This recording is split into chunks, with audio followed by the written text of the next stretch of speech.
Should I furnish my rental property? Hi, I'm Nate with Key Renter. Sometimes we'll get a call from a landlord or an investor that's using our services or they're self-managing. They'll want to find out if it makes sense for them to leave their stuff in the house. Maybe it's more convenient for them to leave it if they're moving out of it, or maybe they really want to have it furnished to see if they can get more rent. I wanted to answer this question for you. It's very straightforward, very simple, and the answer really is no. Unless there's a few situations where it may be appropriate.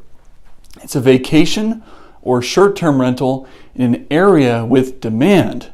So we don't want to put a vacation rental in an area where it doesn't make sense, and we furnish that and put all the money into furnishing it because it's just not going to work. It's not going to make sense. And so if there's demand for the short-term rental, for the vacation rental in a specific area, then yeah, a short-term vacation rental should be furnished. That's what's going to be expected.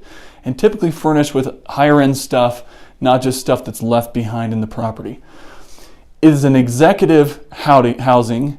It is executive housing in an area with demand. Again, there may be some areas in the cities or just outside where executives commonly come in. They stay for 6 months to a year. So it is a little bit longer term stay, but they leave all of their own furnishings, everything else at their home in a different location.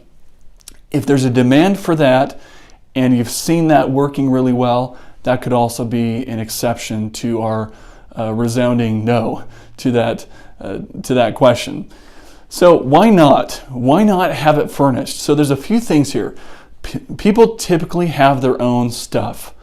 People that are living in a location for 6 months, a year, 2 years, usually they want to live in their own, sleep in their own beds, sit on their own couches, have their own furnishings. They don't want to have someone else's stuff left behind that they have to move into storage or use someone else's stuff. They have their own stuff. Number 2 is increased vacancy. Because you have a property on the market with stuff in it, oftentimes those tenants that have their own stuff will just pass by it, because you're going to be looking for a very specific and select type of tenant that happens to not have any of their own things. Your stuff will walk away. It's going to go, okay?